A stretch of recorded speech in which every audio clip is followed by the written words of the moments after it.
पैसा आए तो मुसीबत, ना आए तो मुसीबत। इसलिए पैसों को समझना बहुत जरूरी है। नमस्कार, मैं हूं विनय सिंह और आप सुन रहे हैं रिच डैड पुअर डैड का पार्ट 6 BKFM 9.0 पर। रॉबर्ट टी कियोसाकी कहते हैं कि वो और उनका दोस्त माइक अब बड़े हो चुके हैं और माइक अपने डैडी का बहुत बड़ा सा कारोबार संभाल लिया था और बहुत सक्सेस भी था। और माइक अपने बेटे को भी वैसे ही सिखा रहा था जैसे कि उसके डैड ने, अर्थात रॉबर्ट टी कियोसाकी के रिच डैड ने उन दोनों को सिखाया था। रॉबर्ट टी कियोसाकी कहते हैं कि जब वे 47 साल के हुए तब उन्होंने डिसाइड किया कि उन्हें अब रिटायर हो जाना चाहिए। रिटायर का मतलब ये नहीं होता कि काम नहीं किया जाएगा या आगे अब काम नहीं करना चाहते वगैरह वगैरह। रिटायर का मतलब ये होता है अब आप उस लायक हो गए हैं कि आपका पैसा आपके लिए काम करे। रिटायरमेंट का सही मतलब यही है कि आपने जो पूरी जिंदगी मेहनत करके, जो स्ट्रेटजी बना के, सही जगह निवेश करके पैसा लगाया था, अब आपकी वो एज आ चुकी है कि आप उस पैसे को एंजॉय करें, कि अब आपका पैसा आपके लिए काम करना शुरू कर चुका है। कुछ लोग पूरी जिंदगी काम करते रहते हैं, रिटायर नहीं हो पाते। पूरी जिंदगी काम करना गलत नहीं है, पर यह डिफरेंस समझना बहुत जरूरी है कि पैसे की जरूरत की वजह से पूरी जिंदगी काम करना पड़ता है। उसका गुलाम बन के काम कर रहे हैं या फिर उसका मालिक बन के, और अपने काम को एंजॉय करके पूरी जिंदगी काम कर रहे हैं। रिटायरमेंट का मतलब चिंताओं से आजादी भी कह सकते हैं।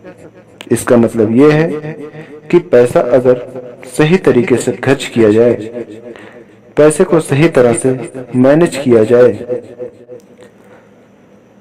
तो अपने आप बढ़ता रहता है। ये भी एक पेड़ लगाने की तरह है कि आप सालों तक इसे पानी देते हैं। जब आप अपनी बिजनेस में होते हैं, अपनी जॉब में होते हैं और कभी भी इसमें कोताही नहीं करते। जब भी उस पेड़ को जरूरत होती है तब उसकी सेवा करते हैं, और फिर जब वो पेड़ बड़ा हो जाता है, जमीन की गहराइयों में उसकी जड़ें पहुंच जाती हैं, वो अपने आप आपको छाया और फल देता है और फिर आपको उसके लिए जरूरत नहीं पड़ती। पैसा भी कुछ कुछ पेड़ की तरह ही है। अगर इस बात को दूसरे एग्जाम्पल से समझें, हमें जैसा गोल बनाना है उसके लिए हमें प्रिपरेशन वैसे ही करनी पड़ेगी। अगर बहुत ऊंची बिल्डिंग बनानी है तो हमें उसकी नींव बहुत गहरी खोदनी पड़ेगी, और अगर हमें एक छोटा सा घर बनाना है तो नींव छोटी होगी। पर प्रॉब्लम यही होती है, हम छोटी सी नींव खोद कर और बड़ी सी बिल्डिंग बनाने की कोशिश करते हैं जो कि बाद में ढह जाती है।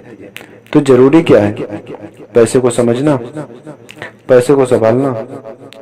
पैसे को संभालने के लिए उसे समझा कैसे जाए, इसके लिए सबसे जरूरी बात है लायबिलिटीज और एसेट्स। लायबिलिटीज और एसेट्स के बीच का फर्क को समझा जाए और एसेट्स को खरीदा जाए और लायबिलिटीज में पैसे न डाले जाएं तो अच्छा होगा। अच्छा सुनने में यह बहुत आसान लगता है, लेकिन सच यही है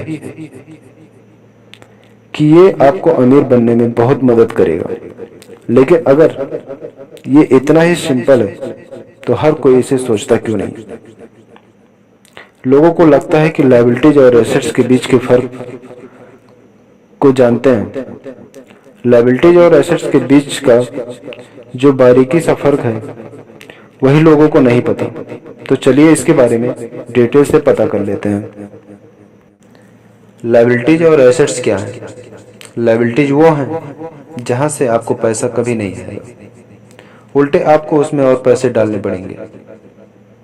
और एसेट्स वो चीजें हैं जो आपको पैसा देती रहेंगी, दिन ब दिन उनकी कीमत बढ़ती रहेगी और आपको अमीर और अमीर बनाती रहेगी।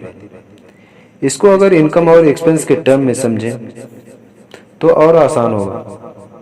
सिंपल सा मतलब है, इनकम वो है कि आपके पास कितना पैसा आया, और एक्सपेंस है कि आपका कितना पैसा खर्च हुआ। और जब भी ऐसी कन्फ्यूजन हो तो सही तरीका ये है कि बैलेंस शीट बनाएं, जिसमें अपने एसेट्स और लायबिलिटीज जरूर लिखें। बातें और भी है, सुनते रहिए बीके एफ एम 9.0 पर। धन्यवाद। मौका उनकी नाक के नीचे होता है, अवसर उनके पास होता है, सामने होता है, पर वो उसे पहचान नहीं पाते। पर अगर तुम दिमाग से काम लोगे तो तुम उन्हें पहचान